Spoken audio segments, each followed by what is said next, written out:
held this year in Denmark at Korskrog. Over now to Dave Lanning.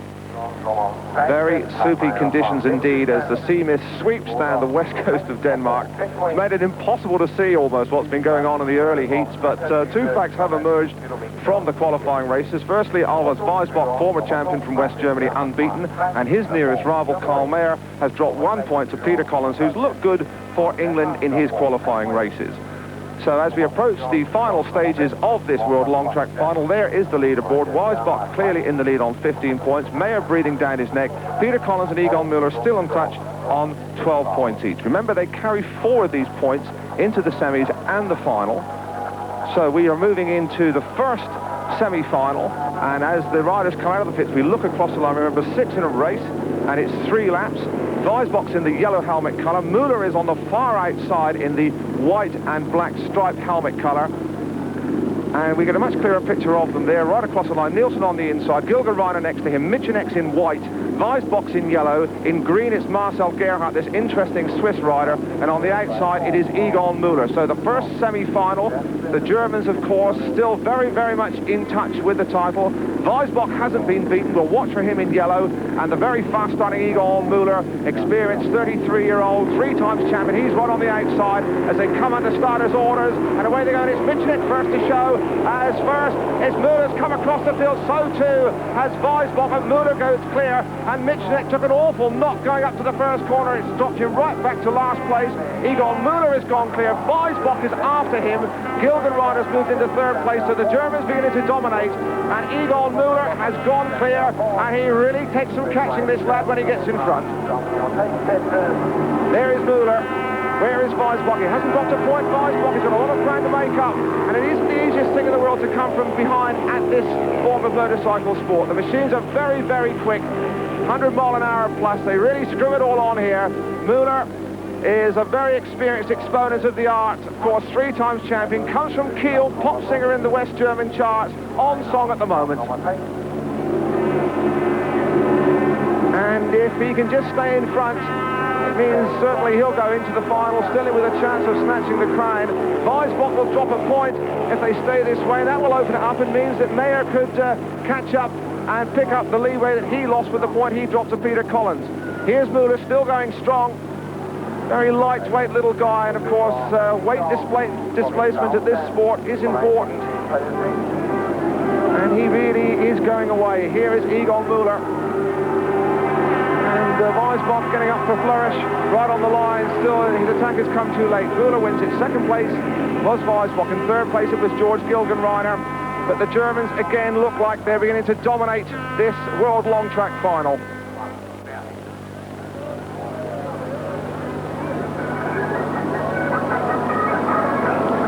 Well, the start was important in that semi-final. And it's going to be interesting to see this. Watch from Micheneck on the inside, in the middle of the picture there. You can see he gets away.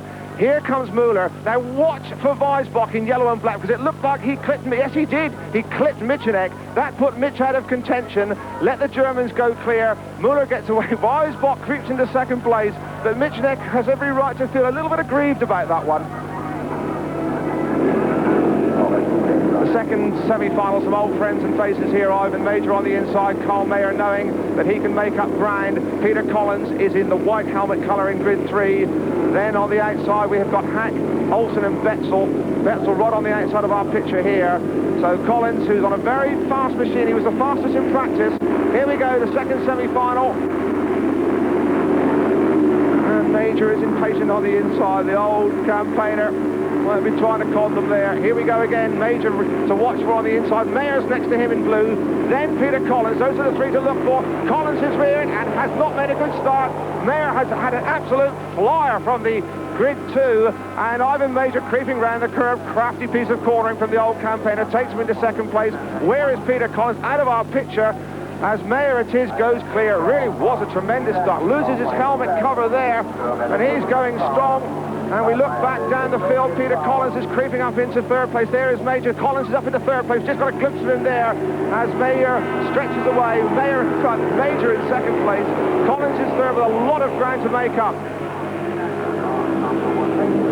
So there is Carl Mayer with Birmingham in British Speedway, although this week he was sacked by his boss Dan McCormack because he wanted to come here to Denmark to prepare for this long track final. He was, of course, the champion in 1980. Last year's champion was Michael Lee, who sadly for him was unable to qualify this year through an injury. He was England's first ever winner of this crown.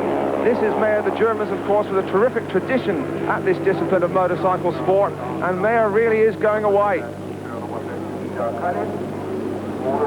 And of course he knows that a win here will put him on level point standing with Weisbach in the final, and it doesn't look as though he is going to make any mistakes at all. Over the line into the final on level terms. Major is second, Collins is third. They all go through to the final, and now Carl Mayer, number 16 on his back, but with 19 points, goes into that final with every chance now of snatching the World Long Track crown for the second time.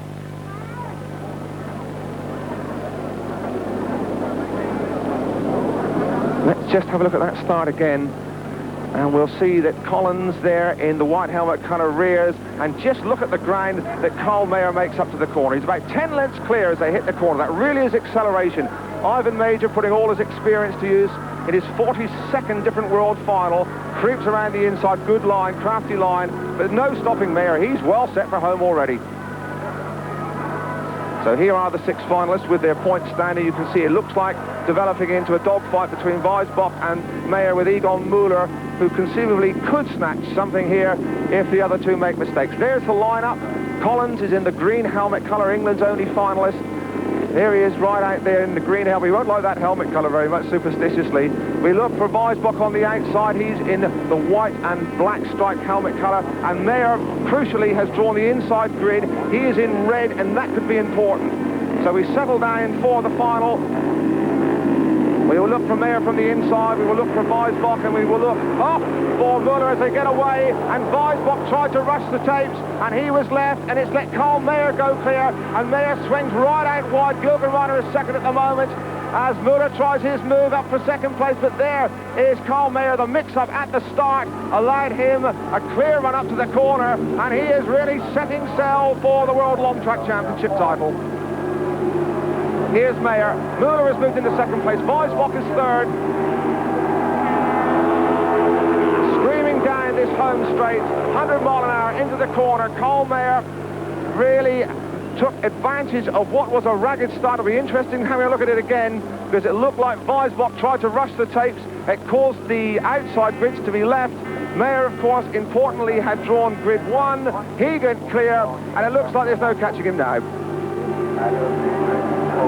And of course, one of the riders affected by that ragged start was Peter Collins. He was out in the 5th grid, nearest to Weisbach. He was left. Collins has moved back up into 4th place, which is quite interesting and a good effort from him. Just not quite quick enough. The Germans have really carved it up again. They're going to finish 1, 2, 3. Although Müller's in second place here, in fact, his earlier accumulated points not sufficient to allow him to overtake Weisbach. And Mayer is going to win it. Carl Mayer takes the World Long Track crown for the second time in 3 years. Müller is second in the race, but third overall. Weisbach, unbeaten up into the semis, finishes runner-up. And there is Carl Mayer, and the Germans continue their stranglehold on this world crown. Mayer salutes the crowd. Look at the start again. Now look for Weisbach on the outside. You see, he touches the tapes, and it really did mean a ragged start. It was unfair. Peter Collins was left there, and Carl Mayer just had enough horsepower on the inside to get to the corner first, and that really was where this long track final was won and lost. Mayer in front and setting sail, looking well set now, taking advantage of really a pretty dodgy old start. So Carl Mayer comes in to collect the crown, worth a lot of money on the continent. Weisbach is in second place. Peter Collins creditably finishes 4th overall. But some consolation for Britain is that if the men didn't quite measure up, the machines did, because both these Germans were on British-built machines. Godden's built by Don Godden down there in Kent. So we have some consolation and some glory to gain from this World Long Track final. A clean sweep by the West Germans. Carl Mayer, the champion, with 24 points. Alois Weisbach in second place with 22. Egon Müller in third with 21. And the top British rider in Denmark was Peter Collins, 4th with 15 points. An event that has been dominated